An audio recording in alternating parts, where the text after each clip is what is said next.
Bam. Bam, bam. We're live. Shit, I have the wrong camera. Something's not right. Damn it. I have too many. Damn it. Something's not right. Something's not right. How's that? I mean, you tell me. I think I have That looks great. I have too many nodes open. That's what it is. Okay. This guy who was in the other studio, he said, my first time tuning into a live show ends in 5 minutes. Oh, man. Sorry, dude. Clearly his fault. De La Pine was his name. So you'll if we see him learn. again. You'll learn. Okay, so listen, this is what just happened. We Superman. Hi. I mean, I don't even have a picture of Jake on this computer. I'm on a different computer. This isn't the computer I set the streams up on. Hi, Alex. Hi, Melissa. Hi, Mr. Gearin the third, here before Heidi. Word.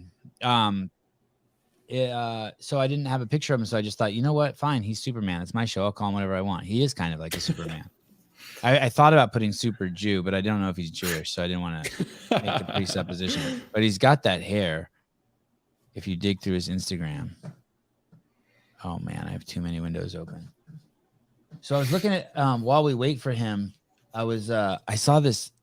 Did you guys ever read 1984? Long time ago. Yeah, a long time ago, right? I must have been a knucklehead when I read it because it didn't resonate with me at all. I mean, I just wanted to party. But I just like it how he nailed it. Education meant indoctrination. Freedom of speech meant approved speech. Globalism meant one world government. Global warming and climate change means redistribution of wealth. Income equality means redistribution of wealth. Progressive means regressive. Resistance. What are you reading anarchy. Just some website that like talks about like some of the topics and why it's so screwed up in 1984 in the book. Tolerance is really intolerance. I mean that social justice is reverse discrimination. That's the world we live in. There's this whole. I can't believe some of the stuff people are saying these days. Did you see what Boris Johnson said? Hey, I know it's hard to. I'm paraphrasing. It's hard to exercise, so just and eat right. So just take the drug. Can you imagine sending your kid to that's the opposite of leadership. Didn't JFK say something like, ask what you can do for don't ask what your country can do for you, ask what you can do for your country. And we're a complete opposite of what JFK said. Everyone's just doing what their country wants them to do. Hi, Jake. I apologize for, bye, Will. Hello. Jake, are you Jewish? No. Do I look it? Is that what you ask? Yeah, I mean, you got just the thick mane and you got the bun, and then I saw a picture of your mom on Instagram, and I figured your mom looks like a psychology major at like some major college, like professor. That's really funny to say that she's a horse farmer. She's a horse farmer. Yeah. Wow. There was a little different direction. The operations officer at CrossFit Inc. Bruce Edwards used to be a horse farmer. He did those little tiny horses, those Icelandic ones. We did not have. I had a pony, and when I was really young, it died in 8th grade. So. I'm sorry. It's okay. How does a pony die? Colic. Most horses, if they die spontaneously, die from colic. So their intestines just twist around. And they can't untwist, and then they rupture and become toxic. Is that like stomach torsion? Yeah. I had a Great Dane, and that happened to him when I was in college, and I rushed him to the hospital and used my mom's credit card to get the surgery. It was like $7,000. Can you imagine trying to explain that to my mom? Yeah, we weren't rich or anything either. $7,000? Yeah. And then the dog got cancer, and he had to have his leg removed, and that was like another $5,000. I used my mom's credit card again for that. I wonder if my mom remembers that shit. Wow. I mean, I feel like she definitely remembers $11,000. Well, I don't know. Her memory is slightly worse than mine. Do you know Brian Friend? I do. We were supposed to play some frisbee golf, but we didn't get to. Yep. Neither of our fault, really. No, it's not our fault. What happened? That's a good point. Someone else dropped the ball. We'll just let it be. All right, we won't call them out. Like your Uber didn't show up? Pretty No. much. Yeah. Yeah, I guess. Yeah, let's call him our Uber. Yeah, he's our Uber. He didn't show up. He didn't want to come. Jake, how old are you? 24. And you've been doing CrossFit since you've been 16? Yeah, pretty much since I graduated high school. Well, probably towards the end of high school.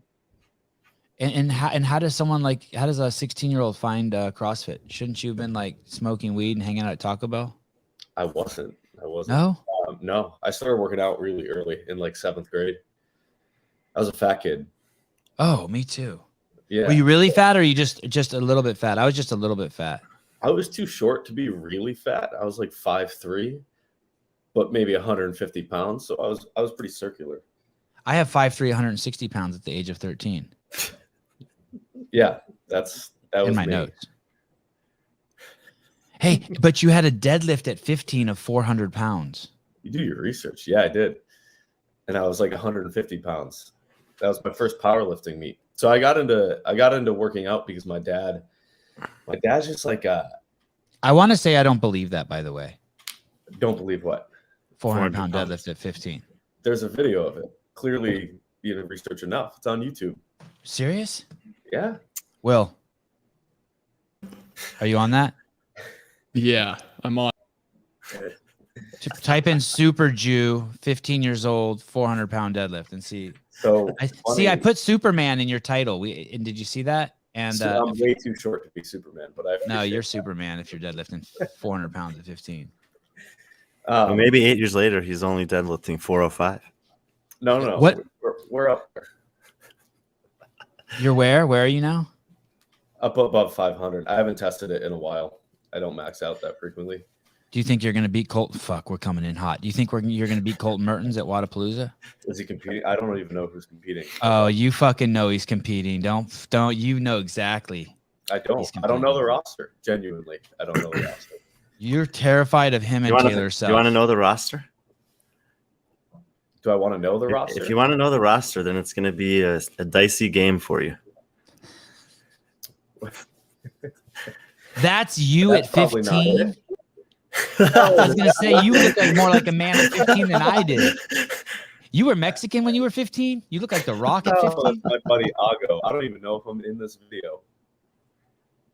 Well, Ago is jacked. Yeah, right there. That's me. That's oh, you? Wait, hold on. Before you play that, now do you know why I guessed you're Jewish? Because of the hair. Dude, so funny story. That was like, I would get bullied all the time. I use that term really loosely, bullied. Dude, look at your back at 15. My God. Yeah. Okay, go on. Sorry, bullied, 15.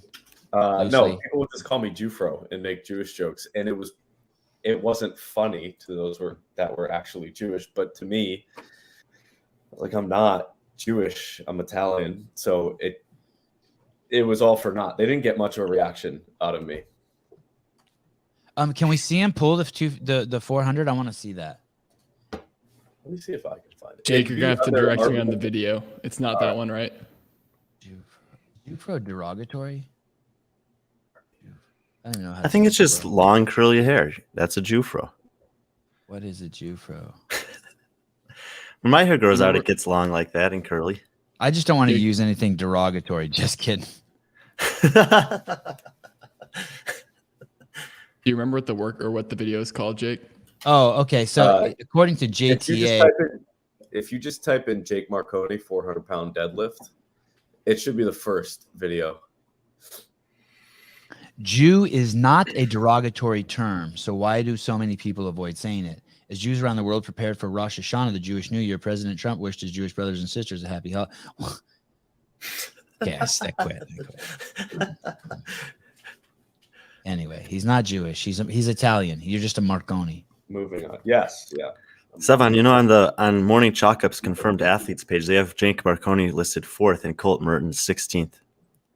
Is there any? Do you think that's an omen, or it's in ranked in order of who they think is going to win, or is it alphabetical? No. Nope, it's random. Or but we could just say it's projections. Wow. Oh, okay. Let's watch this. This is it. You did it in a meet? Yeah, it was in a powerlifting. It was my first powerlifting meet. Huh. And what's your previous? And look at it's steel plates. Steel plate. Yeah, it was a powerlifting meet. They don't use bumpers. They don't? Still to this day? No, I competed in powerlifting for a couple of years at the front end of high school. So like 8th grade, 9th grade, 10th grade.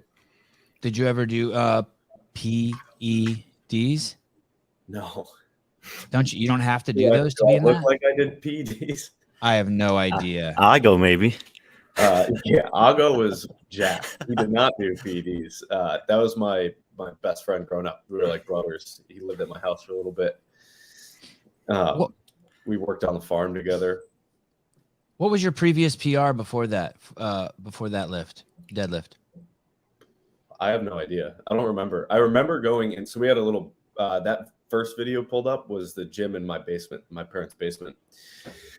And I remember I was playing. So I started playing lacrosse in 8th grade because my gym teacher was like, "Hey, you're too strong and too angry not to play a sport." Because I didn't play any sports. I raced BMX, but I had quit sports when I was. You were a fat kid that raced BMX? Yeah. Well, that's weird. Okay. I was fast. I had strong legs. Okay. Carrying around all that weight. So I played lacrosse, and then I started doing Insanity. You know, the like P90X Sean T videos. And then I started going into the gym after Insanity and just trying to pull as heavy as I could off the floor. And then we had like I asked for Christmas for powerlifting, like a rack with spotter arms in it. And then I would set the spotter arms up around like my knees and do rack pulls as heavy as I could. And I started pulling like pretty far over 400 pounds and decided that I was going to try to pull it in a meet. So signed up for a deadlift only meet and went and did it. That's crazy. Were your parents there? Yeah. My parents have gone to pretty much everything I've ever done. Oh, that's cool. Yeah. Would you still do those rack pulls? They're super supportive. I haven't done them in a really long time. This is an old video. How old are you in this one? I think I'm 18 here because this is at Full Range where I train now in Providence. So I would be in college. I'm definitely a freshman in college here. At Full Range is where you train now? Yeah. Yep. Full Range Fitness. Dude, you got to update your CrossFit Games profile. What's it say? No one this updates is where those. I know no one updates it, but this is where people go to, who don't know anyone to find information. And it still says that you're training at Ocean State's CrossFit. Oh, okay. So what happened there is Full Range unaffiliated last year. I'm going to get a whole rash from Savon for this, but Full Range unaffiliated last year. And so a neighboring gym here in Rhode Island is Ocean State. And so I did the open there and then just competed under that name for this past season. I approve. I'm But the thing is, like, when someone like me sees Ocean State CrossFit, I know a lot about Ocean State CrossFit because they've got a little bit of a history at the games or the team at regionals. They've also had several good athletes who would compete, on teams of 3 at Wodapaloozas, type stuff like this. I was on one of those teams. Yeah, and so I know you know all those guys, and then of course Ray and Ashley had a little setback hiccup thing this year. Well, end of the career basically for them. Anyway, so why? What happened there? That sounds good. They failed the drug test. Oh, he thought his competition days were over, and he was like really open about it. He started taking PEDs because his pursuits were different at that point. But then their team did really well. He stopped taking them, but he still failed the test. Yeah. Can you see this Pornhub site open over here in this other window? No, we can't see my it. glasses. Nope. It was open from last night because we were talking about Pornhub in the show. What PEDs was he taking? I can't remember, but it's documented on the game site and on Morning Chalk Up somewhere if you really want to know. Oh. If you're doing PEDs, don't get caught. Don't do the games. It's making it hard to argue with people who think like CrossFit is full of drugs. You're making it hard for me to argue because I really believe it's not full of drugs. Do you believe it's not full of drugs, Jake? I do. Yeah. Yeah, me too. Do you believe it's not full of drugs, Ryan?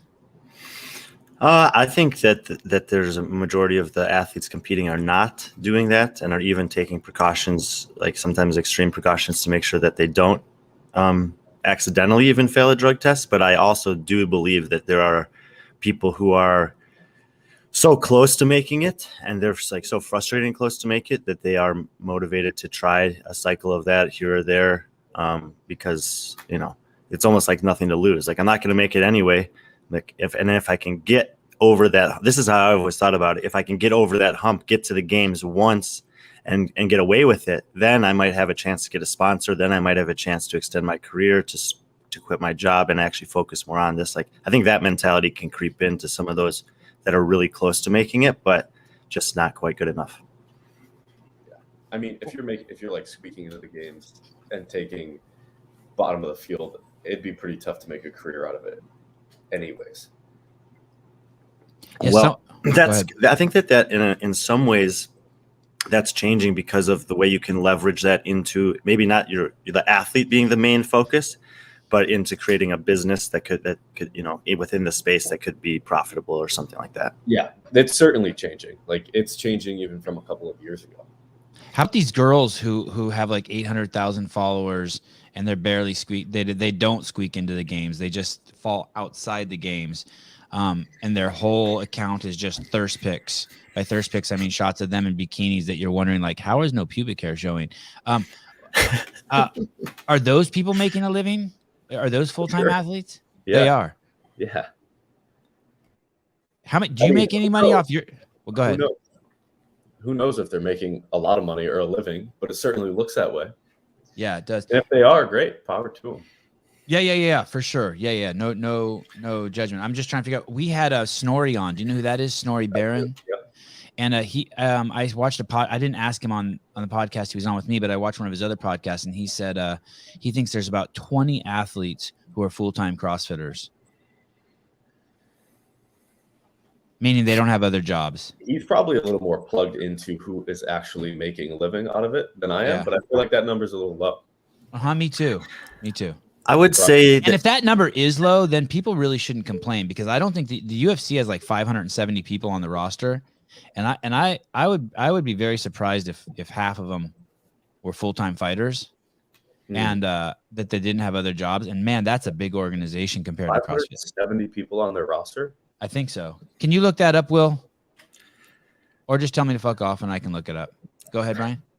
Well, I don't think you have to speak louder for Will to hear you, first of all. Oh, sorry. And second, I think that might be like a number of people who are making X salary annually because of it. But I think there's maybe another 100 or 200 that are doing it full time, but it's kind of like they're just waiting for the breakthrough financially. And they have a fixed window of which to wait or to try. For sure. Are you, how do you have a day job, Jake? Yeah, I work full time for HWPO. And is it just you and Matt who do HWPO? No, there's a bigger team, but as far as the programming side goes, yeah, it's me and Matt. And then we have a couple of other, Sammy is a huge part of the company. And then we have like a photographer and then a couple other people that we hire out to. What's the photographer's name? Eric Castanos. Oh, yeah. Is he new? New to photography or new to HWPO? New to HWPO. No, we've been with him since the games. I was going to say, it feels like it's been at least 4 or 5 months. Yeah. He's good. He does incredible work. He's really good. Yeah, he's really good. I agree. He's good. Jake, do you do some of the media stuff too? No, I don't. Are you asking because of my Instagram? There's some of my photos up there.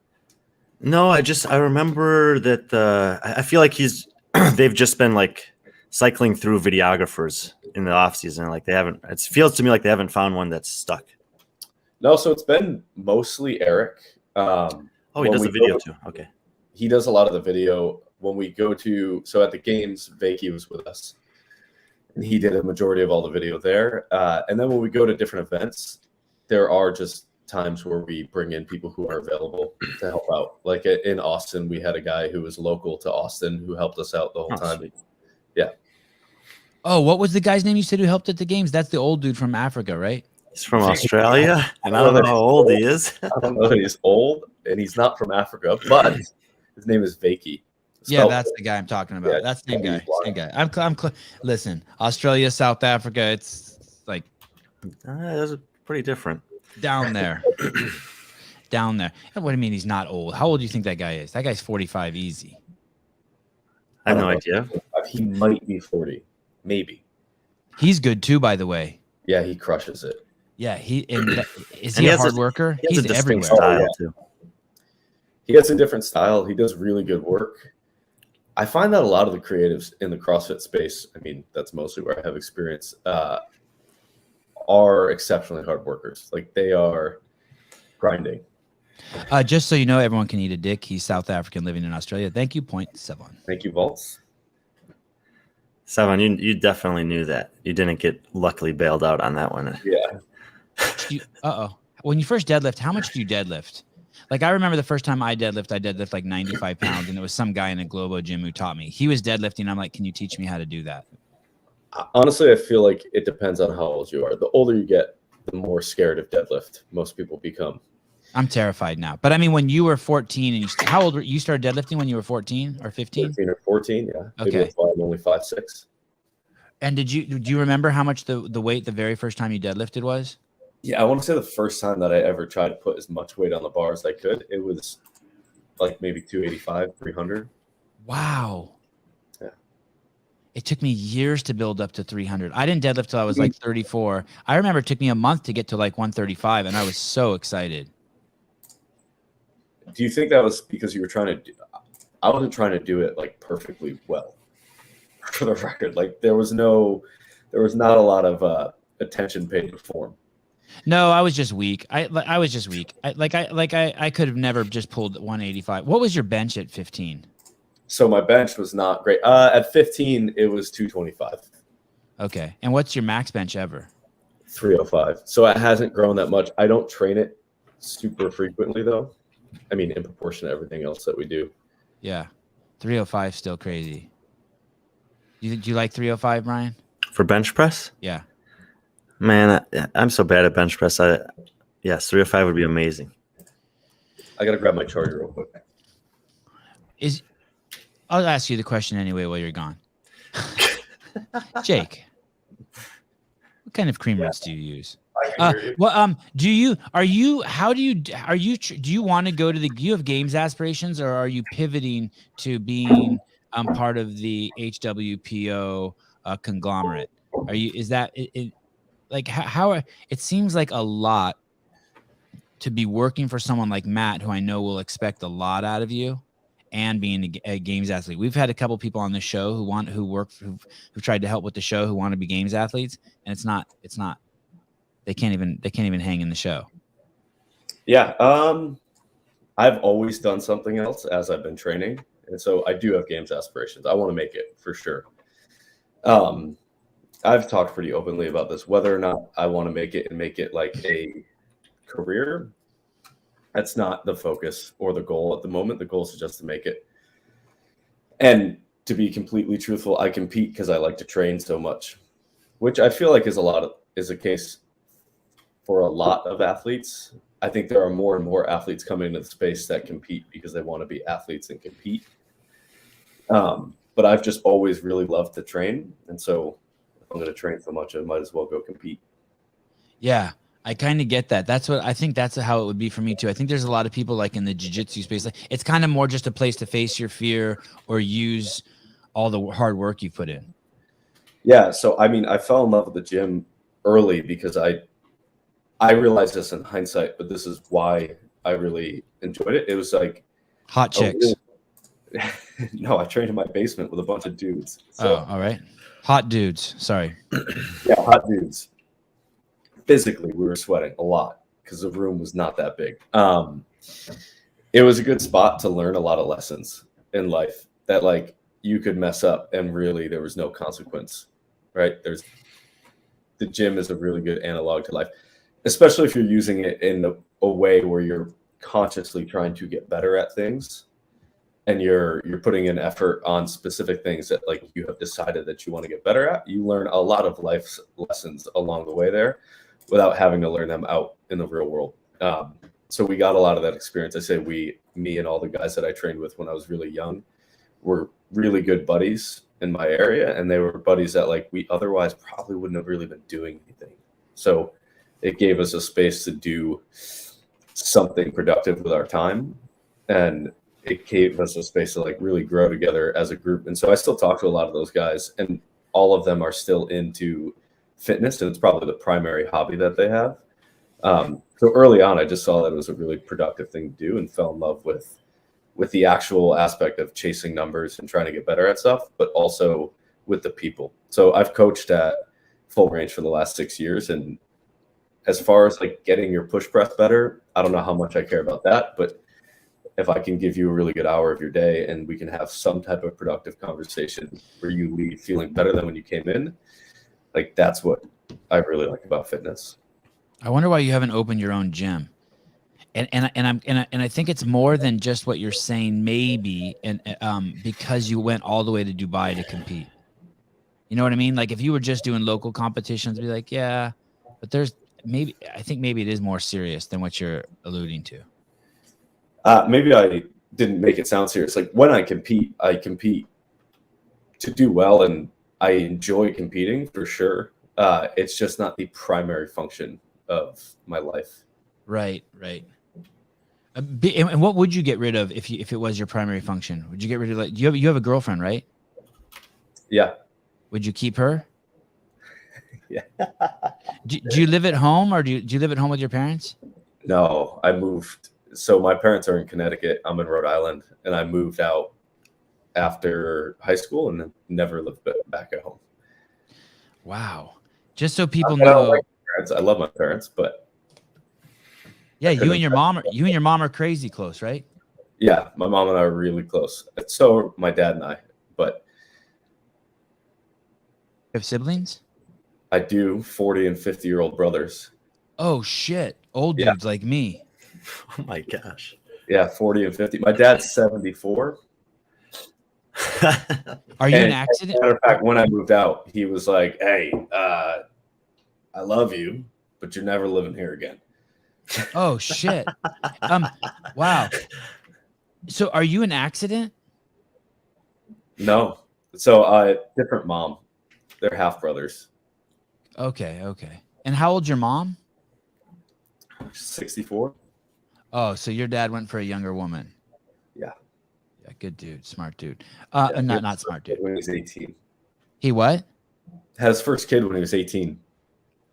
Yeah, that's nuts. So I'm looking at this map here. These are they're basically neighboring states. I mean, how is Rhode Island even a state?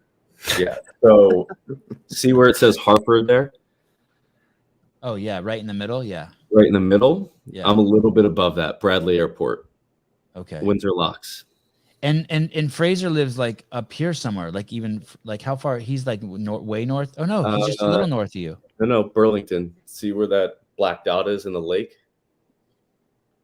In Vermont? To the left. Where compared to Montpelier? Oh yeah. I see. That's where he lives. Yeah, I'm going there today. Oh, and how long will the drive be? 4 hours. Oh, it's not bad. No. How often do you go up there these days? I've been going once or twice a month recently. What's the main purpose or function of those trips? It's different every time. Sometimes we're doing programming. Sometimes there's an athlete in town that we're training with and doing stuff with, whether it be building content or like they're just there to hang out. But it's different every trip. Are you super excited to go up there? Like, are you like, oh, I'm gonna go up there. It's gonna be awesome. There's a great gym up there. Matt's gonna be up there. I'm gonna see Sammy. Oh, we're gonna make some. Like, are you pumped? Like, yeah. Is the thing you look forward to the most the food? Yeah, I mean, I really enjoy Sammy's cooking, so it's nice to go up there. I like to cook a lot too, so I eat well when I'm home as well. But Sammy puts a little extra love into her food. Have you ever said to her, "Sammy, I got this one"? Yeah, I've helped her out. She's open to that. Yeah, she loves helping. She doesn't give you the side eye, like, I don't know about this. I've seen Matt cook. I don't know if I trust guys in the kitchen. No. She loves helping the kitchen. Nice. Tell me how you met Matt. Through Sammy. So Sammy worked at Full Range years ago, And when I was kind of coming into full range, she was heading out, and I had taken over her classes. And so we just kind of became friends through the gym. And that was right around the same time that she had started dating Matt. And so she would bring him to the gym to train, or just like, I remember he came and watched an open workout one time. And so our circle of friends, or like, so Sammy, myself, you guys know Cooper. Cooper was at full range. We all just were. I always think of Cooper as a West Coast dude. Cooper's a East Coast dude? Cooper is an East Coast dude through and through. Okay. Yeah. He lives maybe we should get him on here, Savan. I've thought about it. I think at one point he was scheduled to come on and something happened maybe. You should. We lived together for 3 years. No shit. Is he your agent? Yeah, and he's also one of my closest friends. What a small world. You were his one of his first athletes, right? Yeah. Okay. So, but Matt's pretty guarded. How do you, if you're just some dude who's at the gym who teaches classes there, how do you build a friendship with him? Do you play hard to get? Do you make the first move? How does that work?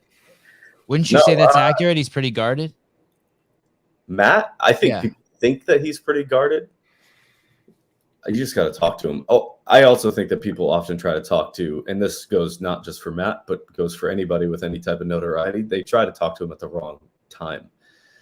I also never was like, oh, he's going to be my friend. Like we were in the same room training. And so like any other human being, we would just chat, and through that have become friends. We realized that we had a lot of similarities, and we like enjoyed a lot of the same things. And so we just became buddies.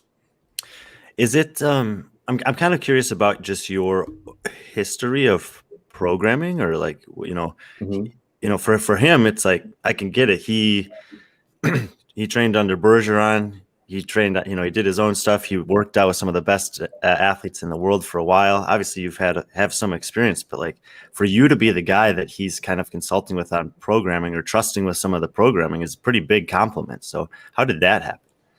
Yeah. So that's a question more for him, where he's at with that. But my own experience with programming is, so when I started getting really into working out and started competing in powerlifting, the internet was a little smaller. And so I don't know if you guys know the brand Elite FTS. Sounds familiar. They're an equipment company. They similar to Rogue, but they operate far more in the powerlifting space. Like that is their niche. They had a Q&A forum that was really active with all of the best powerlifters in the world. Like I'm talking the absolute best powerlifters that were competing at the time. You could go in there and ask them any questions that you wanted, and they would respond, because it was just smaller, right? Like the internet was a little bit smaller. You could talk to whoever you wanted. Like these guys weren't making a lot of money and didn't have a ton of followers. And so they were really open with the knowledge they had. So I spent a lot of time in there. I spent a lot of time reading books so Jim Wendler, like everybody knows 531, had all of his ebooks. Chad Wesley Smith, are you guys familiar with Juggernaut Strength Training? Yes. He's one of the best raw powerlifters in recent time. And we used to Facebook message back and forth. I was an annoying 14, 15-year-old that would just pepper him with questions, but he would answer all the time. And so I got a lot of mentorship through that online, and I had a powerlifting coach pretty early. His name is Clint Darden. He was also a big elite FTS guy and a really good powerlifter. And so I had a lot of mentorship there and learned the basic tenets of programming. And then when I moved to full range, Adam Milano and his wife Alicia owned full range together, and he started coaching me. And he's not like a big name in the space. I was his only athlete that competed, but he was really legit and really good. And so I learned a lot through him as well. I want to show you this rig that they got. Do you do lat pull downs? Not super frequently, but if there's a lat pull down machine, I will. I want that. Yeah, it's pretty sweet. I haven't done lat pull downs in years. That used to be just the go-to. Now I just do pull-ups. I turn into a CrossFitter. It's all fucked up. Lat pull downs are underrated. Machines are underrated, in my opinion. Yeah, I miss it. I enjoy it. I don't know if it's good or bad for you. I just really, really enjoy a hotel room, a hotel gym with a lat Jake, pull how would you feel about this? Like, you could become over dependent on machines, but if you are training for like functionality in general. It is a way to supplement some of what we would consider CrossFit training that's a little bit less stressful on the body. Yeah, I think 100%. I think that we look at, I say we, the CrossFit community, we look at what we do and we stamp functional on it as though it like directly correlates to picking up our groceries. And there's like some correlation for sure. Picking up a kettlebell is a little bit more akin to picking up your groceries, but being generally strong is functional, in my opinion. So if you're using machines to do that, I think that's fine, especially if you're using them for bodybuilding and accessory work.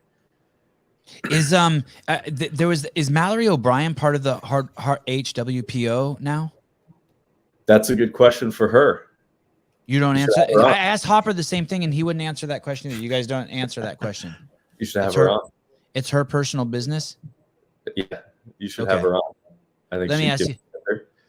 Say that again. I think she'd give you an answer. You should have her on. Souza, will you DM her right away and beg her to come on, please? Thank you. I mean, we've been asking her for like 8 months. I think you're right. I think we haven't. Beg her again. Beg her again. She may even have me blocked. Don't worry.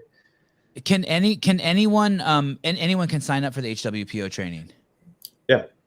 You just go to the website. The pro is closed. The pro closed right after we opened.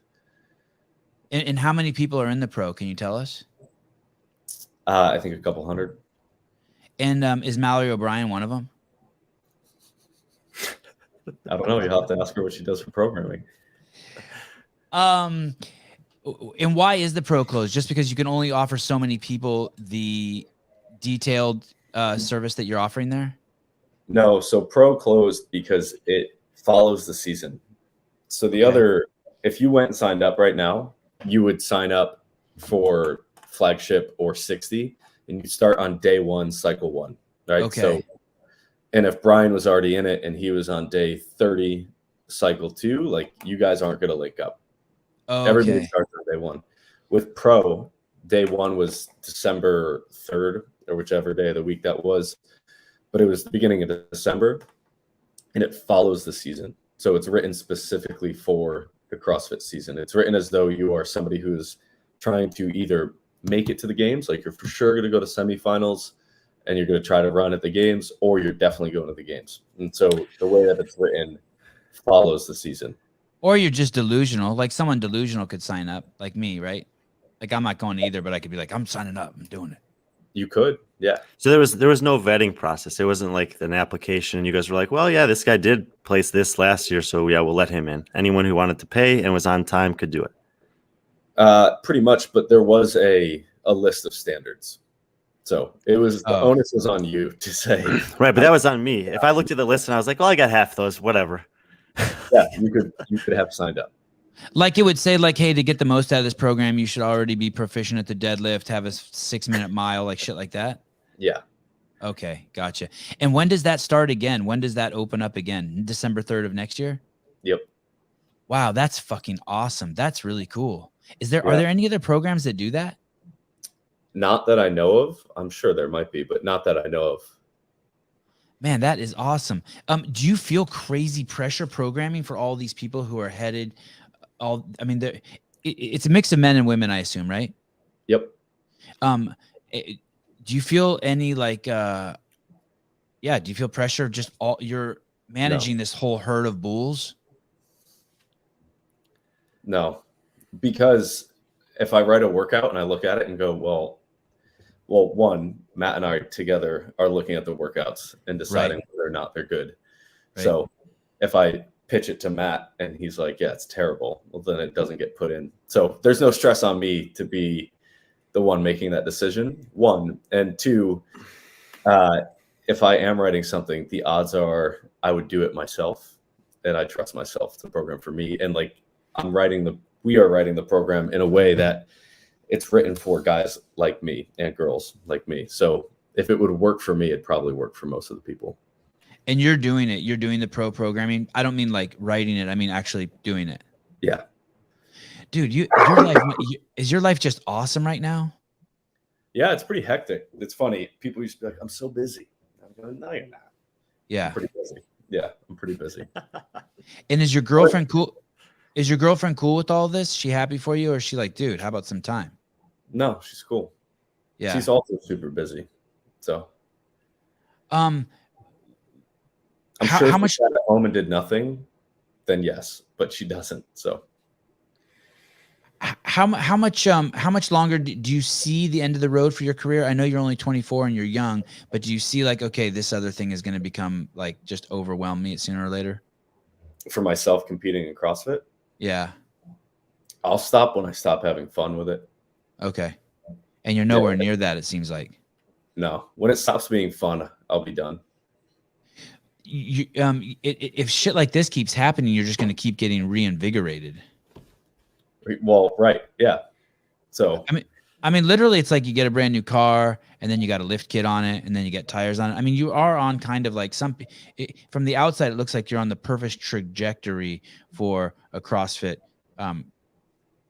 life. You started young, you have loving parents, you're a good athlete, you get hooked up with Matt Fraser, then you're in business with Matt Fraser, then you're now 24 encroaching on making it to the games, you're friends with Matt O'Keefe. I mean, and then fucking you're on the Sevon podcast. It's like, holy shit, where can you go from here?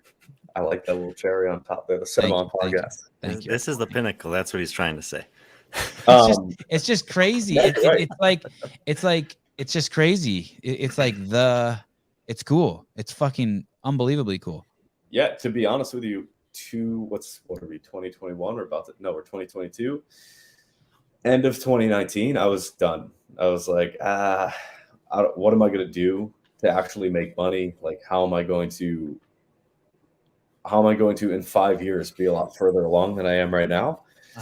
And then COVID kind of happened. We got a break from the gym. I got reinvigorated because I got some time away. I was working full time at the gym, training full time. Got some time away and then came back and decided that I was just going to compete again this year and see what happened. And then, yeah, things kind of fell into place. Matt retired. I told him that I wanted to do his program, and then he asked me to test it.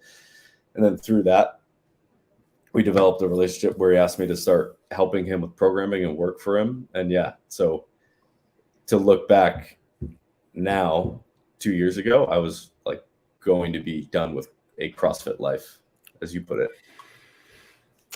It's interesting you say that, because I look at, a lot of times I'll look at, people like you who've been in the sport for 6 to 8 years, maybe 4 to 8 years.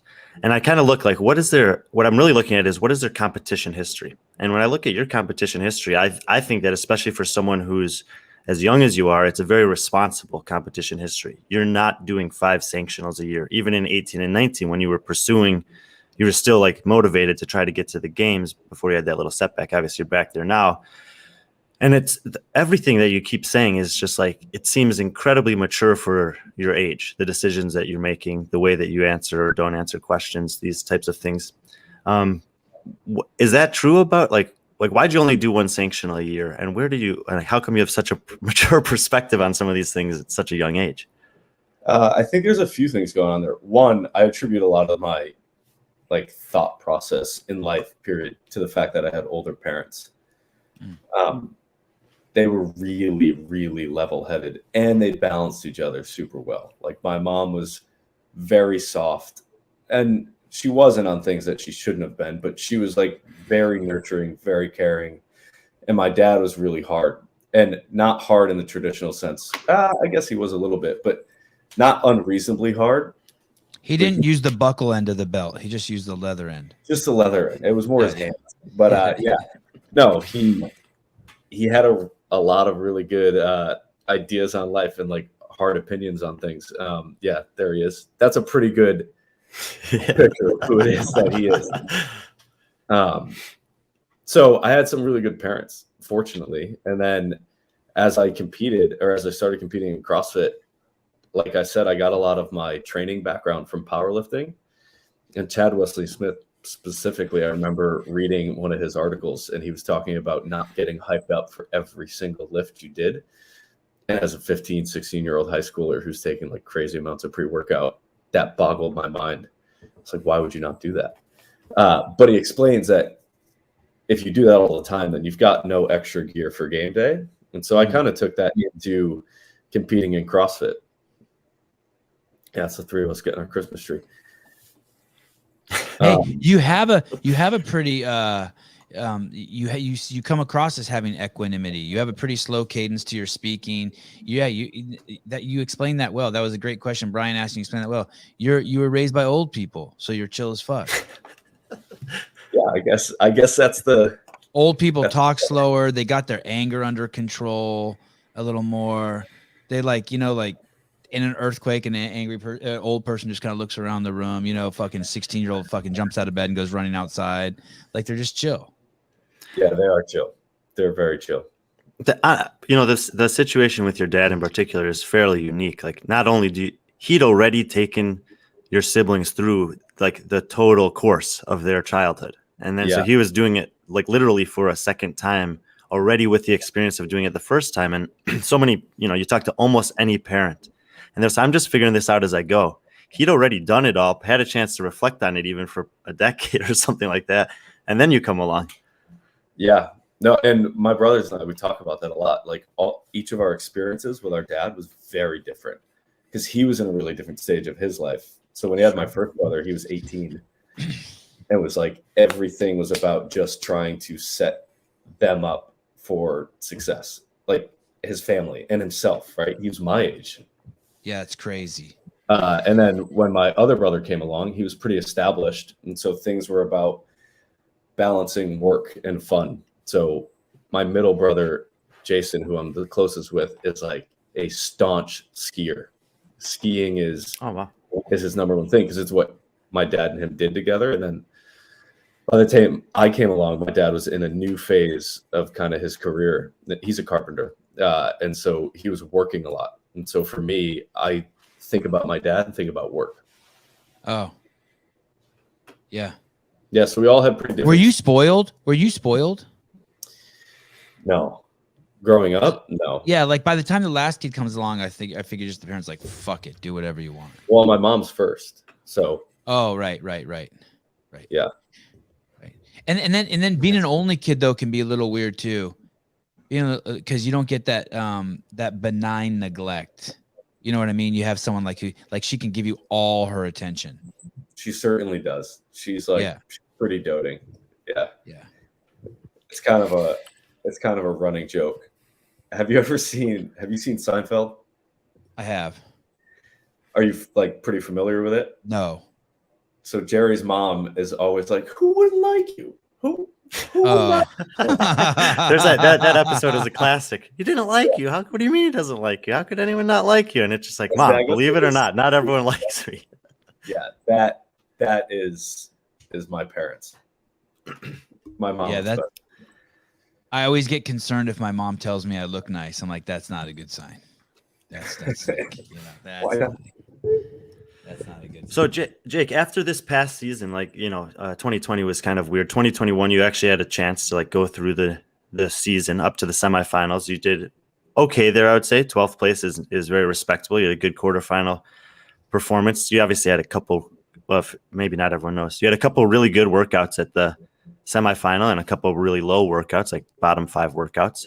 Yep. So what's that like? What's the mindset for you? First of all, do you like the season format? Are you happy that it's unchanged for the most part this year, at least for individuals? And what's the mindset you're carrying into this season, like as an individual, personally as an athlete? Yeah, no, I do like the season format. The open quarterfinals deal, I feel, is a little bit of a pain just because. We talked to one other athlete who said that they wish there wasn't the week in between, that it was just the 3 weeks, the top 10% advance, and then there's like 2 more weeks after that. Yeah, I mean, quarterfinals was just a weekend, right? They could have just done it right after and make it 4 weeks straight through. You have to figure anyone who's making it to the quarterfinals is going to be okay with that, and then it's less invasive or of an interruption into whatever training they're doing leading into semifinals. I think they lose the fans during all of that. I just tune out after the open. I just tune out, and then there's the semifinals. I think the fans all just tune out after the open. Yeah, I mean, there's not a lot of incentive for quarterfinals. There's also not a lot of incentive for the open if you know you're going to quarterfinals, right? I mean, Yeah, I feel like. Wait, what do you mean by that? How would you know you're going to the quarterfinals before you do the open? Well, Seven, let me just put this in perspective. I made the quarterfinals last year. Jake is not worried about making the quarterfinals. Oh, okay. Right? Like, yeah, if you know you're going to the quarterfinals to compete for a spot at semifinals, you're not very worried about making quarterfinals. Okay. I'd put that backwards. If you think that you're competing for a semifinal spot, then making the quarterfinals is an afterthought. Right. Yeah. That's a good way to put it. And then even quarterfinals, like if you know you're competing for potentially a top 5 spot at semifinals, the quarterfinals is also another step that is not as big a deal. Now, that being said, anything could happen, right? They could throw out some crazy workouts that don't allow some really good athletes to qualify. But for the most part, under normal circumstances, that's the case. How many workouts are the quarterfinals? There were 5, right, Brian? I think there were 5, yeah, and then there were 4 at the last chance qualifier. Sometimes I get those confused. But I think they could I think they could make that transition from open to quarterfinals a little bit more exciting and better for the elite athletes. What I think could be cool is if you have the 3-week open and then the 4th week of what would be the open is the quarterfinals. Like I said, the volume's not going to be an issue. Elite athletes don't need that 2-week period in between. If anything, I think that they might have that buffer there for video review, but they need to tighten up that process in general so that it's not, this big delay. Then they can make it exciting. Like going into the last week of the open, they could have some kind of a show that says, right now, this is the cutoff for North American men, North American women, European men, European women to get into quarterfinals. If you're close to that bubble right now, this is the type of thing you're going to have to do. And then they could, boom, next week, they could say, oh, quarterfinals are coming. Here's where the cutoff line is. And then just feeds right into it. The story tells itself. Yep. Yeah, I agree with you. Beyond little things like that, though, I don't mind the open quarterfinals, semifinals game structure. I like it. Where do you do the quarterfinals at? That's just everyone does that shit in their own gym and you have to film it and submit it. That's the whole thing. Yeah. Last year I flew to Vegas to do them. Who did you do them with there? With Danielle Brandon and Carrie Pearson? Yeah, the Underdogs crew. And why did you do that? Because Cooper was going out there, and so I just enjoy doing like qualify. Coop comes to any competition that I do, so he'll be at Wodapalooza. And that's where I started the rumor. I think that's why I started the rumor that you were dating Danielle Brandon. Yes, I think I saw you there with her, and then I saw you on a boat with her, or on a raft. Oh my, Jake, are you the one that Justin just tossed off the raft like a rag doll? Yeah, I am. How was that? I would say the camera caught a vulnerable moment. Yes. They all look like that, but yeah, no, he tossed. He was a wrestler. Just prior to that, you were taking his virginity, and then all of a sudden he bucked you off. If that's a way to put it, but no, I'm pretty sure he won the wrestling match out of everybody. But him and Tola were legitimate wrestlers, like very, very good wrestlers. And so is Colton Mertens. I know you don't respect Colton, but that's. I have no shame. I don't know. You're pitching us against each other. I've met Colton maybe twice. They were both at Granite Games last year. I've never met Colton. Do you know the I apologize for pitching you against him. That's not what I meant. I just meant to be funny. That was not cool. I strike that from the record. Colton, Jake loves you. Do you know the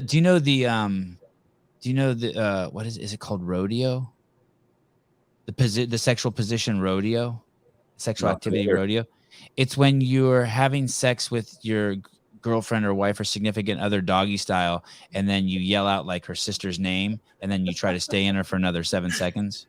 You never heard that one? What? It just made me think of it when I was just picturing you and Justin wrestling. Yeah, no. Wrestling. Yeah. Oh yeah. Actually, 8 of the top 12 guys from Granite Games are competing at Wodapalooza this year. 8 out of the top 12 guys at Granite Games are competing at Wodapalooza. And you were 12th, so that's 7 guys you got to hunt down here in Miami. Right. If it weren't for those bottom 5 finishes. Wow. What do you think about that group of dudes at Wodapalooza? I mean, I would figure all you guys are stoked. I mean, it's significantly more impressive than the women's class. I mean, the men are going to steal the show right there. And you get to prove yourself. No, am I not accurate on that?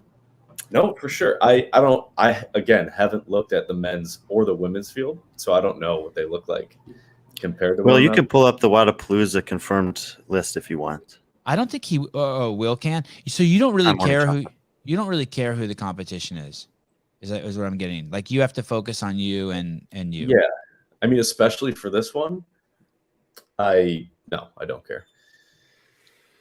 I think it's a good field of men. I think it's a great opportunity for the guys that are competing there as a little like preseason check-in. How's the body going? Especially for someone like you. And there's a lot of guys like you that made it to the semifinals and we're 5 to 10 spots away from making it to the games that haven't done any off-season competitions yet or any big ones. This is like, okay, it's been 7-8 months. I've been working hard. I want to see how I feel. I want to see, even though there's guys that did go to the games that did compete at Rogue, so maybe they haven't had a full training cycle like I've had. Where do I stack up at this point? And how's my train? Like it can be a good, like I guess that's it. Check in prior to the season. Yeah, no, that's exactly what I'm using it for. Dude, it's crazy. Alex Vigneault, Ricky Garrard, Tim Paulson, Cole Sager. Dude, this is a nut. Dallin Pepper, Phil Toon, Spencer and Saxon, Vellner, Jake Marconi. It's a man, it's a. Did I say Jason Hopper's in there? Do you see Jason a lot? Do you talk to Jason a lot? We talk every single day. You do? Okay. And does he get something more than is he a HWPO athlete? Yeah. And so he gets something more than just the pro. He's like, yeah, it's completely personalized to him. Okay. And do you have any other athletes besides Jason? No. He's just the one. Right now. Wow, interesting. And have other people approached you wanting that? I don't think we're like super approachable in that sense. We don't put out a vibe like you can come to us and ask. So no, we haven't had a lot of that. Certainly athletes asking for guidance for sure. Right. What's the relationship between HWPO and Justin Medeiros like? I know he's up there with you guys a bit. Yeah, I think it's just a friendship. Him and Matt are buddies. They drink podium together on Saturday nights. Yeah, they rip shots of pre-workout. Yeah. How do you shots of pre-workout? How do you balance the fact that you want to make it to the games with the fact that you're coaching a guy who's already been to the games? So I'm surprised it took you this long to ask this question. We've had a decent amount of conversations about this. So when Jason first came on, that was one of the stipulations. I told him I was willing to be his kind of everyday coach. So Matt guides his programming for the most part, and I talk to Jason day to day. And Jason and I have become really good buddies now. But yeah, I am in a coaching role with him. And so when he came on, I told him that I was still trying to make the games this year. And that I was willing to coach and be as helpful as I can to him, as long as he was okay with that. And I asked him if he was okay with that. And I told him that I wouldn't be offended if he wasn't, because that was a unique situation. And he was okay with it. And I think that the more that we've trained together and spent time together, the more okay with it he is. And we both are we're excited to compete against each other at Wodapalooza and have some fun with that. I don't understand the question, and I apologize because you're like, give me an example of what conflict there could be. What are you saying, like Brian, like that there could, like, Jake's not going to give it his best to help Jason because he's his student, or yeah, what are the implications there? You're asking me to clarify that? Yeah, like I don't like. Is that what you're saying? Like, I mean, I've always thought it was kind of interesting when there were, originally when I thought of CrossFit, and I think when Glassman thought of CrossFit Games as a potential thing, he's like, man, these guys are all training all over the world. I know there's some guys doing the CrossFit.com program, and I know there's a ton of other guys who think they're the best guy on earth. They're doing their own thing. Let's bring them all to one place and find out. And obviously that's evolved over time. And I think the first kind of instances of this were Rich Froning with the different guys that kind of came through and trained with him. they might not say he was their coach. They might say he was a training partner, but really they were doing his programming. Anyone who's been to Cookeville knows he walks in, he writes on the board, you do it, and you go. And so it was Easy Muhammad and Dan Bailey and these guys just cycling through that were his. Also, they were trying to beat him. They were trying to catch him. But I mean, did they ever really think they were going to beat him when he was beating him every day in training? I don't know. But did they think that maybe they could get to their highest potential by training against him, even if they never thought they could beat him? And so this is taking a totally different shape now, of course, with the evolution of training camps and the way people coach an athlete. But it's very unusual to have someone say, yeah, my coach is Jake Marconi, and then the next week be on the competition floor saying like, shit, that's my coach in the lane next to me. Well, before you answer that, Jake, I want to ask you guys, I want to throw in one more thing. Is that the same thing as like Shane Orr training both Tia and Brooke Wells? Like there's some sort of conflict there, or like that Shane wouldn't see them as equals and he'd be kind of like manipulating Brooke to be Tia's training partner? Like I still don't get it. Like, wouldn't Jason? I don't get how in the. I think that with Tia and Brooke, like their coach is Shane, right? Right. Tia's not coaching Brooke and vice versa. I can see how from the outside it looks like there could be some temptation to not give it your best, but it would be really hard not to. Like, it would take somebody who, like, you'd have to be coaching somebody who doesn't have a lot of wherewithal to really mess them up, right? Because if you try to give, or if I try to give Jason something really silly, he would go, that's dumb. Right? Like there's a fail-safe in that sense. And then in the other, it's just, I was okay with it because in powerlifting, a lot of the guys coach each other. Right. No, yeah. I wasn't expecting it to be something that was really an issue for you guys. Just kind of, see where it's at. Because you could certainly see someone who is watching the competition and suddenly they hear a commentator say, and this is we got lanes 5, we got Jason Hopper, and lane 6 we have Jake Marconi, who's actually Jason's coach, by the way. And people would be like, well, how does that work? It's kind of a win-win for Jake, though, right? What's that? It's a win-win for you. Yeah, I mean, I really enjoy it, and like. I mean, if you lose and he wins, it's like, yeah, I coach that motherfucker. If you win and he loses, you're like, yeah, I coach myself. It's like, it's like having chips on red and black. Yeah, I guess so. I mean, now he's like a built-in, really good training partner, and we've become really good buddies. Yeah, he's easy. He's cool. Oh, what was it like with him and Danielle at in Miami? Because when we had him and Danielle on the show, there was she like really just pokes him. Do you know what I mean by that? Loves poking him. Yeah, does she do that to everyone, or that's just Jason just gets that? I mean, she was working him on the show. That's Jason. Working him. Dude, he's just fun. Jason. He takes it well. He takes it really well. Yeah. Especially from her. But in Miami, it was just like that. They had just met. We all just met. I didn't know. Well, I had known Danielle, but I didn't know Jason. And so the three of us spent a lot of that trip together, mostly just poking each other. He's how would you describe Jason? His personality. He one of the first, I hope he's all right with me telling the story. One of the first interactions we had is I made a joke to him. And like, it was definitely a joke that I said and was not sure if it was going to land or not. And he just looked over at me and he goes, we don't know each other well enough for you to say that. Oh, wow. Oh, shit. That's awesome. I can't see him saying that. When I interact with him, he's like a kid at heart. He's like a 10-year-old. He's like a giant 10-year-old. Yeah, he loves fun.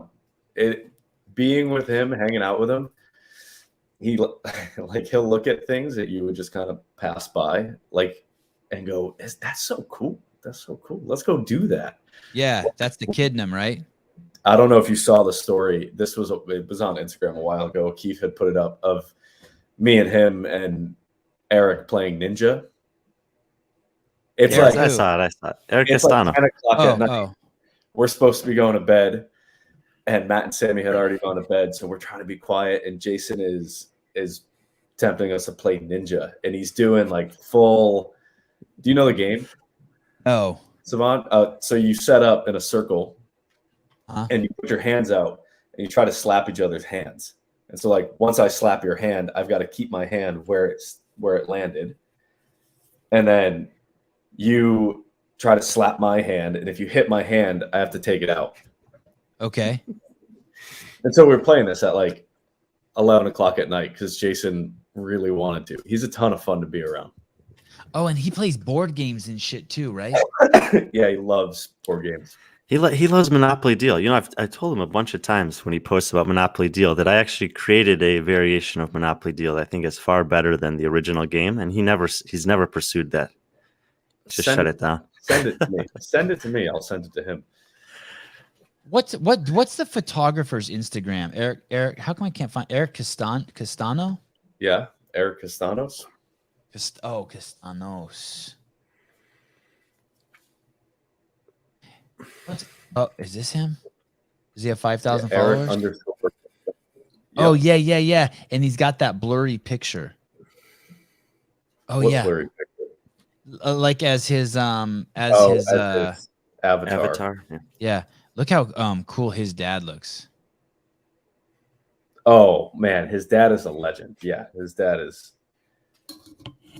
dad looks like a movie star. He does, doesn't he? Yeah, totally. Yeah, he's good looking. When I looked at that, that's how I picture like I'm gonna look like in 5 years. You can only hope. You keep doing CrossFit. Yeah, just keep dreaming. I'm doing more. Oh, look, and he's got a picture of Josh Bridges in here. Have you met Josh? Yeah. Through Cooper? Oops. Yeah, don't we look at work those out people. at his house. Oh my goodness, I'm going through all sorts of crazy shit. I can't be showing you guys this stuff. What's going on here? Get me in trouble showing that last tab. Yeah, sorry. I apologize. That was all my secret research of the athletes leading into Wodapalooza. Oh my goodness. Hopefully someone screenshotted it. Well, they can go back and just pause it. They can just go back and pause it. Thankfully, I sent Sevan all the mostly irrelevant information and not the actual important stuff. And hey, I think I had anything you don't want said, don't send it to Stefan. That's good advice. I think I had the names blocked out. You did. All right. I should have just clicked the tab that says Jew isn't a derogatory term. So you'll go to Wodapalooza and then what's next for you? Then it's just buckle down and just focus on all focus on the games. Like that's it. Yeah. So I'll go to Wodapalooza and then I've got to handle a move in the 2 months in between that and the Open, or like the month in between that and the Open. I'm moving up to Vermont. Oh shit. Yeah. So I'm in like Rhode moving. Like you'll get rid of this place. No, this place I'm in, I own, so I'll rent it. Okay. Yeah. But you'll move up, but you'll move all your shit out of there. Yes. You're 24 and you own a place? Yeah. Wow. How did you do that? Saved up. That's crazy. You and Matt are like, you guys both trained in a basement. You guys both save. You're both frugal with your money. He would probably argue that I'm not frugal with my money. It's a sliding scale. Eric and I joke, actually, every time we're on a trip and we buy something, we like stuff. So when we're at the coffee shop, we'll just buy like little trinkets. We always feel really self-conscious. We're like, what's Matt going to say when we get home? Daddy. So do you move into the property or do you just move in near him? No, I'm going to move into an apartment, hopefully in Burlington, like proper. So in the little downtown area of Burlington. And then, so you'll be there, and is Eric there? Is Castaños there? I think he's going to do a lot of extended trips. And who else will be there besides you? That's it. Matt and Sammy. Is Mallory going up there? I don't know. I genuinely don't know the answer to that question. You got to catch him slipping, Brian. Got to catch him slipping. And then. And you're moving up. You're moving up there is serious. It's like now taking. I mean, not that everything's not serious already, but it is. It's one more level into HWPO. For sure, yeah. We've been talking about it for a while, most of the summer, really, and it's just kind of taken till now logistically to make it happen. Have you worked on the barn at all? No, the barn that Matt has posted on his story a bunch of times. Yeah. No, I've been to it. I've never worked on it. I watched that whole entire thing. Have you watched that whole entire thing? It's like fucking 1,000 little. It's like little dots. Oh! What is it, like a story highlight of his? Yeah. He's got it like saved, and you can actually watch it. It's nuts. No, I've never watched the whole thing. Yeah, A lot it's of nuts. time.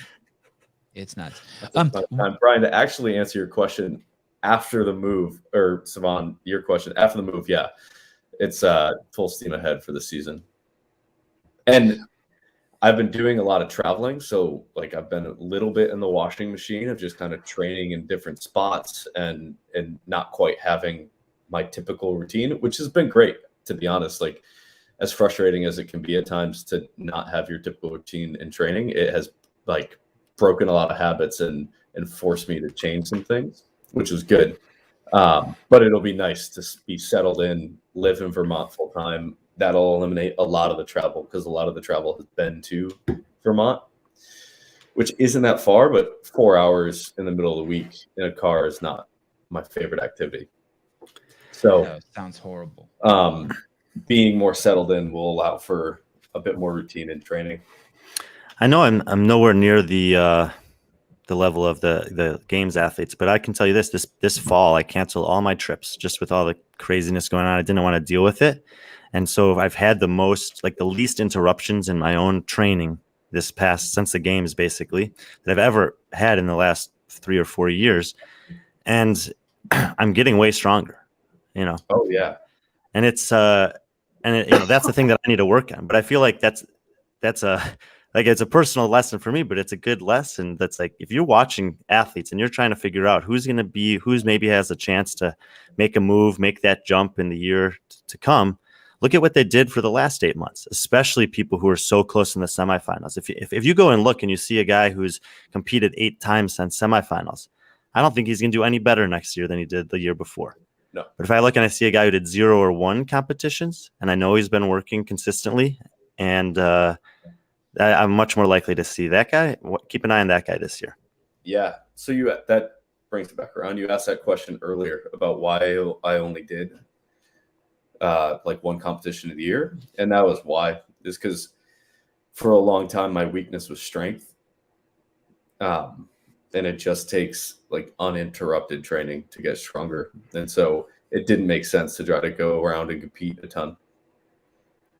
I like how you said was. Yeah. I mean, I'm certainly always working on it, but it has come along much further. That seems like, to me, that would be like the hardest thing to get your head wrapped around. I mean, strength. I think that's the easiest thing to get better at. But what I mean, get your head wrapped around, I mean, when you hit a wall, at least for me, you think that you can't imagine ever doing more. Like, yeah, I think like someone hits a 410 pound. Well, someone hits a 400 pound deadlift, and they're 17 years old, and then when they're 25, they still have a 400 pound deadlift, or it went down. I mean, it just seems like there's a lot of that. Like, people hit walls and they just can't.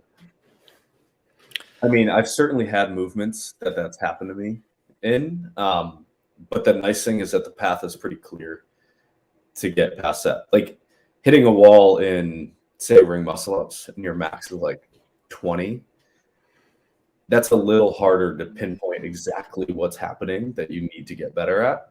Or hitting a wall on your metcons, like, there's so many variables that it's a little more difficult to say, hey, this is the thing I need to get better at, and that path is less clear. But when your back squat stalls out, there's 100 ways that you can bust through a plateau and like continue to program and train around that.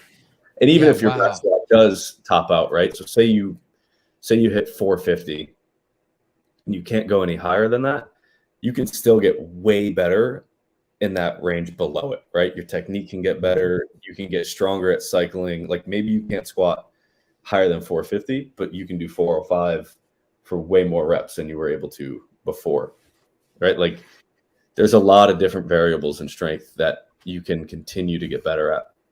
And I would argue that's going to be more valuable in both competition setting and in real life application. Yeah. Yeah, people are asking me all the time because I have been getting stronger, and people are paying attention, and they're asking, well, when's your next test, max? When are you going to max out next? Because obviously your new 1 rep max is going to be higher. I'm just not worried about that. Right. Like that'll come when it comes. I want to move weight well, and if I can move more, like if I can move 185 well instead of 175 well, I feel good about that. You know? Yeah, we talk a lot about the goal in training is to move up your daily minimums, right? So like not your all-time maximums, but your daily minimum, what you could walk into the gym and hit any day on whatever, a snatch or a clean and jerk or a back squat. If that's higher, like without testing your 1 rep, you know that that's probably going to eventually be higher. Hey, that's really cool. I can remember like being able to do, I don't know how many reps it was, but when I was bench pressing a lot, like in high school or in college, I remember I never was able to do 225, but my 135 would be like 27 reps. And when I first tested it, like it was like 12 reps. Right. And even though my max never got better, like my 135 was crazy. And I was just beating dudes who could bench, over 300 pounds with my 135 max rep. And I never fucking understood that. But that's really cool to hear you say that. That makes me feel better about myself. You see it a lot, and like, look at the leaderboard. What the hell? Oh, that's awesome.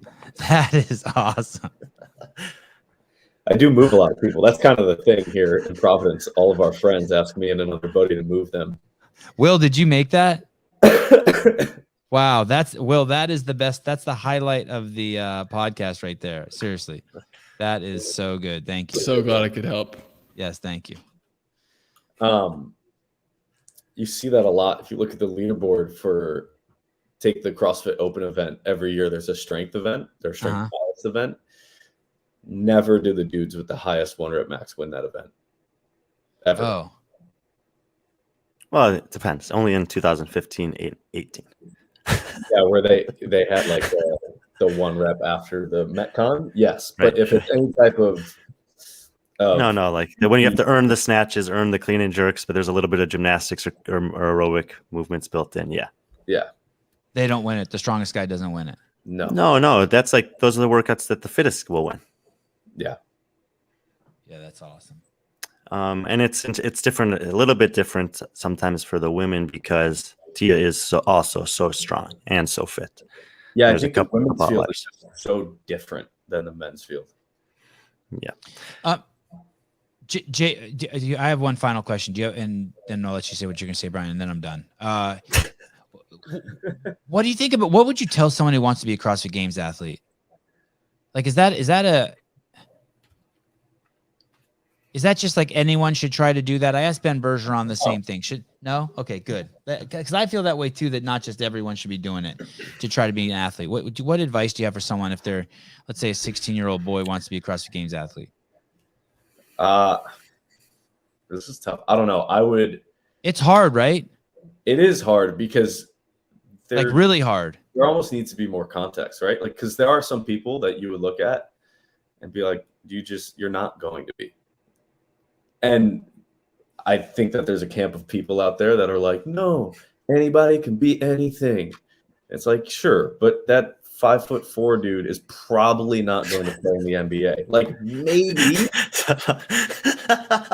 like maybe you telling him that he's not going to is going to make him like go on this resent-fueled journey where he's going to Rudy his way into the NBA. But for the most part, they're not. And I don't think the CrossFit Games are necessarily different in that case. Like if you're 16, I think it's too young to tell. I would tell them to train strength and conditioning for the next 5 years until they're 21 and not compete that often. And then once they're in their 20s, start competing, and you'll find out pretty quickly if you're going to have the ability to become a games athlete or not. I think that CrossFit is unique in that you have to be able to blend this combination of strength and ability to do these conditioning workouts that are pretty absurd for even like elite athletes on either end of the spectrum, whether they be endurance or sprint or strength or whatever. To have that full package, I think that there's a physiological component that you're born with or you're not. How about a mental issue? How about like a pathology? Like you have to have something like that you're servicing some issue. And the example I'll give is with Fraser, him saying that every morning he'd wake up and sell his soul to the fucking assault bike. Like, I never do that. I'm terrified of that vomitous feel. Like, I never do that. Yeah, sure. But what else? What other things in your life? You spent some time homeless, right? Yeah, totally different. What I mean by that is like, no, but it's not like you put yourself into some level of discomfort. Right. Oh, but I mean specifically around CrossFit. It's not just that you have to be strong. You have to be willing to go to this really fucked up place on the reg. Yeah. I think that there are a couple things there. Like, one, people like might that place never gets comfortable, right? Never. You're not like, oh, it's not so bad anymore. You can get familiar with it, but it's always pretty uncomfortable. And it also really depends on like how conditioned you are to that feeling, right? Like, you can train yourself to be more okay with that feeling. You can also will yourself to go there. I think in the early days of CrossFit, guys were just willing themselves to go into this place that was just absurdly painful. I think now when people are peaking for a competition, so when we're training for a competition, like, we are touching that feeling on purpose often to become okay with it. So I've had times. Did you see Sweeney's video? Like, Sweeney went there when he tested that open workout. You saw that, right? I did see that. Yeah. Yeah, that's fucking hurt. I want to get nauseous when I think about going there. Do you see Vellner's comment about that? No, what did he say? Dave said, it's going to be painful. And Vellner said it can't be more painful than these announcements. Oh my God. That's the Daniel Brandon just prodding the beast. He's just like prodding the beast. Wow. Oh my God. And Dave's going to respond to that shit. Okay. Sorry. Go on, Jake. So when it's funny that you say a 5'4", because we had Ben Bergeron on and I go, can Colton Merton wins the games? And he goes, how tall is he? And I go 5'4", and he goes, no. And then in the comments, we saw Colton Merton's comment, we'll see. Isn't that a great shirt too? Colton Merton. We'll see. Yeah. I think Colton, I've listened to your podcast with Colton. He's a good example of that. I have no idea how well Colton can do over the course of his career. He's done pretty well so far, but he sounds like somebody who takes what people say like that and goes, all right, cool, I'm going to show you different. Feed the beast. It's completely, yes. It's coal in the fireplace. Yeah. The more of that, the better for him. Jake, earlier you said that, if I see a strength limitation, I know how to address that. It's a little bit more tricky if it's a limitation within a Metcon. I'm sure that there's been periods over the last 6-8 years that you've been doing this where you've felt that about yourself. You're like, damn, every time there's this and this in the workout, I just can't seem to get it. And I'm sure you see that with some of the athletes you're coaching now. Do you, I guess what I'm asking is about coaching yourself compared to coaching other people. Like, is that something where you think it's easier? If you saw Jason struggling with let's just say there's a certain couplet and you were struggling with a certain couplet, do you feel like you'd have more potential or success to maybe help him with that than you would with yourself? So there are a few sides. I think that I'm probably more willing to program something for myself that I'm not sure is going to work to test it. Right? Like, I'll take bigger risks for myself because I can look to myself and go, yeah, I made that decision. Like, no one made that for me. But it's harder to program something that's going to be really shitty for yourself. Right. When you know it's going to be and even if it's not necessarily that painful, but even just like a frustrating combination, that's much harder to program for yourself. That's much easier to get from somebody else. So I didn't program for myself for a long time, for like 4 years, from 2016 to end of 2019. Adam, who owns Full Range, he programmed for me. And we were pretty collaborative with it. But now what I'll do, because I've been programming for myself for the last 2 years, is I'll just go to somebody else and say, hey, this is what I think the problem is. You write the specific pieces. Mm-hmm. That are specifically addressing that. Oh, give me an example of that. Like, hey, my running is lagging when I do thrusters. Give me a workout that fixes that. Like that. Like, that's the problem, and then ask them to fix it. Yeah. And Is the problem with, wow, this is awesome. And is the problem with programming for yourself? Let's say you want to do a Metcon and it's going to be 5 snatches, 200-meter run, 5 rounds. Okay. And you'll choose a weight that you think is low enough so you can do the snatches unbroken, but really you should do the snatches heavier, and there should be a hiccup in there, but you won't personally give yourself that hiccup. Like, yeah, you won't add that extra. Is that where you start being a bad coach to yourself? Yeah, it goes both ways, right? There are times where you overprogram it and you get in and you're like, there are times where you overprogram it to something that is just not realistic. And then there are times where you make it too easy. And then there are times, because you've had both of those experiences, where it's programmed correctly and it's just really hard. And so you start going, is this overprogrammed? Should I back it down? And then there are times where you're like, well, is this too easy? Should I bring it up? There's just a lot more questioning with itself. I typically, like, far out from a competition, those questions don't bother me at all. So if I do a workout and I thought it was going to take me 12 minutes and it takes me 25 minutes because I overprogrammed it, that's fine. Like, it's neither here nor there. I can make that adjustment and I have a lot of time. A couple weeks out from a competition, I just turn my programming over to somebody else and say, here, you do it. And you must have a shitload of notes though, too. You must have tons of data. You're like, okay, I did Helen here and I doubled the running and I got this result here. I cut the running in half. I got this result. And so you can start, like, you must have shitloads of notes. Yeah, I do. Yeah, that's awesome. Do all your athletes journal? Is that part of HWPO? Everyone has to be keeping their shit? Yeah, Jason journals a lot. And he's the only athlete, so then yes, it's all of them. Right. Yeah, he puts some. Well, we don't know. We got to get Mallory on to find out if she is. We're not sure if Mallory is or not. We got to ask her.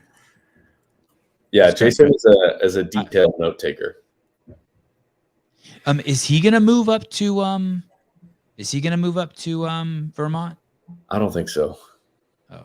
He loves Greenville. He's got a good setup there. One of the first podcasts we did with him, we asked him if he would ever move, and he basically said that he's not willing to make that sacrifice. And at that point, I knew he'd never win the game. So I was like, all right, he's not. Yeah, but that might not be what's best for him. Like, he might move and having a environment he enjoys less may make him worse. Right. I was just trying to say something in the podcast that would fuel him. You know, like Colton Mertens can't make it to the games. Jason's got plenty of fuel. Do you have any final thoughts for Mr. Marconi? What's your prediction? Will he finish in the top 20, Brian, at Wodapalooza? We will see. I actually haven't done really an analysis of the athletes compared to the workouts yet. That's kind of on my list to do this week, actually. How many athletes are there? Right now, I think there are 43 men. So he's basically asking if you'll finish in the top half. But look, there's 13 guys, I think, that competed at the games this year, and a bunch of other guys that were really close. So it's a good field, definitely a good field. But I'm also kind of just, there's a lot of international guys coming, and so we'll see about if everyone's able to make it. Dude, there are some crazy names on this list. There are some crazy names. Oh yeah, Brian is smart. If he'd answered the question about questions about Mallory O'Brien, I might have answered that question differently. Oh wow, good. Yes, yes. Punish the guest. That's good. I don't think the list we have is not an official list. I don't think we're supposed to say anything, right, Brian? The one that you sent me. I'm not supposed to just be like, holy shit, I can't believe this person's coming. You can do that. Everyone that's that you would recognize has already been announced as competing. Okay. Well, Samuel Cornway is going to be there. Yeah, it's nuts. That's the one name you wanted to put. I mean, I forgot him earlier. I mean, there's just all these crazy games athletes going to be there. Guy's going to be there.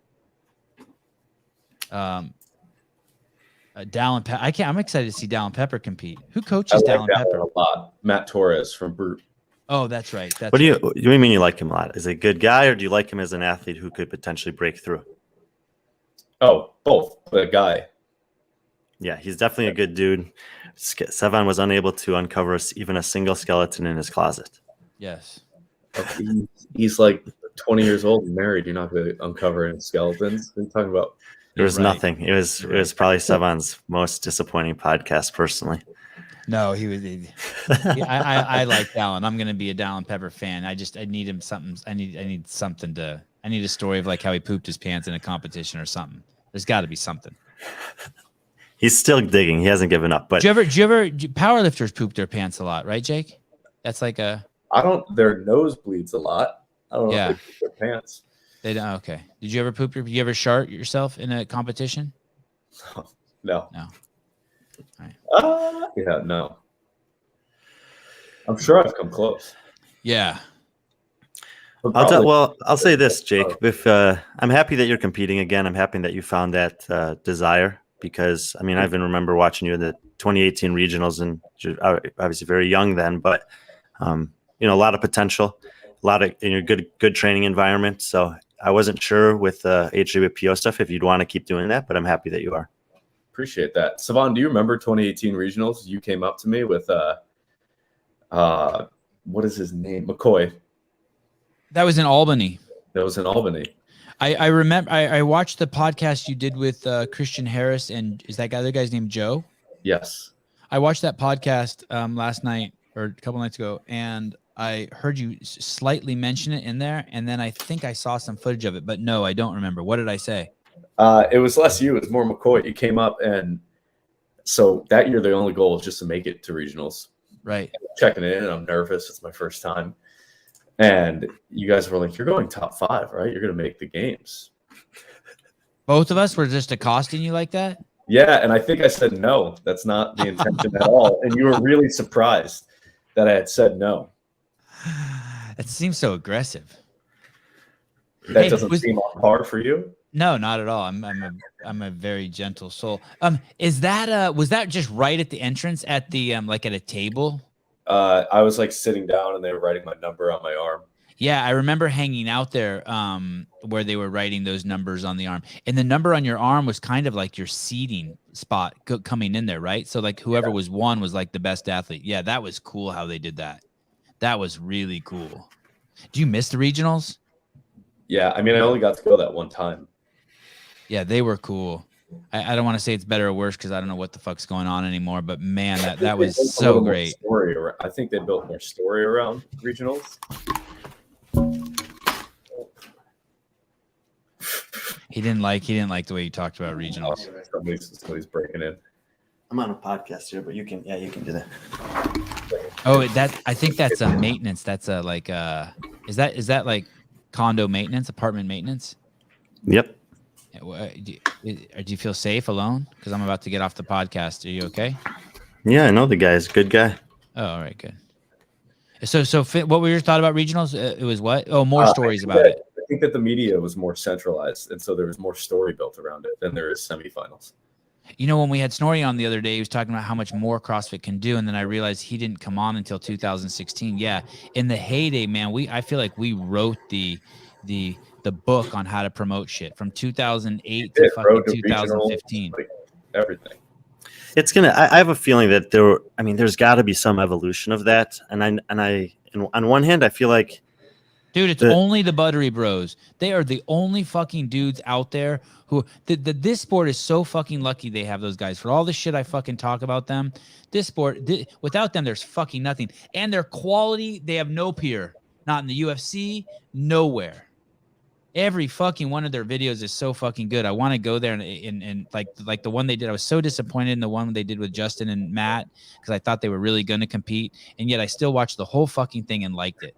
I was like, damn it, I'm not supposed to like this. I mean, yeah. Sorry, what were you going to say, Brian? I don't think it's going to get better. No, it will. There's no one better. at HQ doing that shit. Well. There's no one promoting it. There's no way to get to know the athlete. No, this stuff. And the other people in the space who are promoting it, sorry, Brian, are promoting themselves. Like you? Yeah, exactly. Like I just want a couple of Jake's followers. Everyone's just promoting themselves. It's just like, at least from the beginning to the end, the Buttery Bros are pushing some sort of get to know the athletes better. No, I disagree, man. I mean, okay, it took stuff like this. No, there are stuff, and there are guys regionally. I'm on a whole nother level. But there are guys regionally. We've talked about Life of Josie and what he's doing for the European athletes. Vicky is doing stuff for the athletes in Australia. Okay. Fair. And look, it was building to 2018. Everyone knows that. And then it was just the bottom was cut out, and everyone had to just like find their life raft and figure it out. And now for this is the COVID was a problem. The response to COVID's been a problem and continues to be a problem. And I think that on one hand, people are using it as an excuse. It's not actually as big a problem in this regard as it is sometimes painted to be.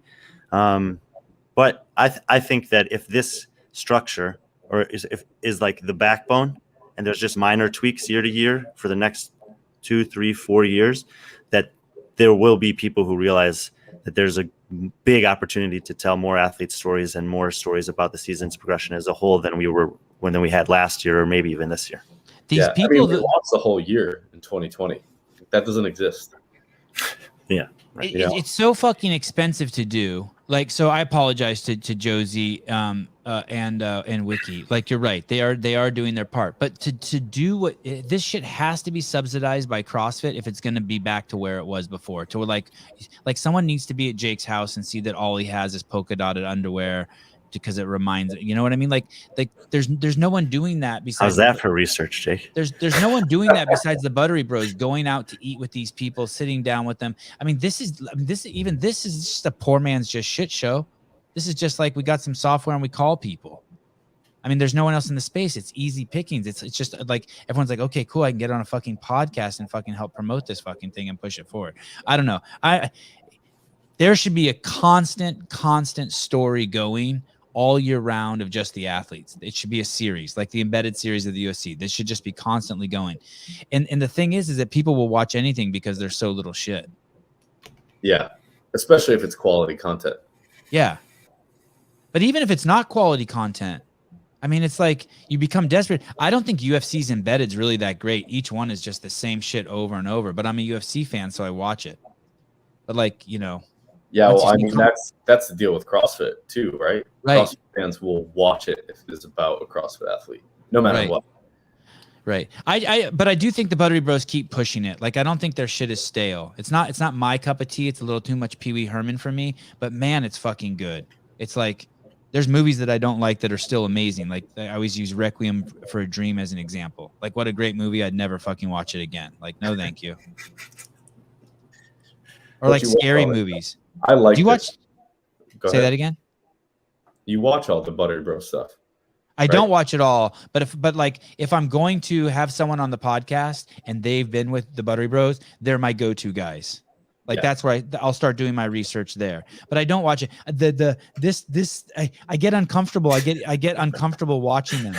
You know what I mean? Like I feel like I'm watching Pee Wee's Playhouse. Like I get a little embarrassed for them sometimes. It's just me. It's my own shit. It's my own issue. But like, but every time I watch it, it's like the whole half hour blows by and I'm like, holy shit, these fucking dudes are amazing. I'm never like, they do. And then he turns around and his kids are doing that litter box move. Yeah. He's like, fuck. And my kids can do the litter box. Yeah. Like they can do it. Fine. And I know them also. And like like we were talking before, their talent and their hard work is like you were saying about like all these guys, Wiki, Life of Josie, like no one's, people don't realize how hard these people work. What Heber and Marsden are doing is not easy. No, like not even. There's no glory. Their life is nothing like it looks like in the video. These motherfuckers grind. A Yeah, lot of sleepless nights. I was with them in Utah a couple of weeks ago.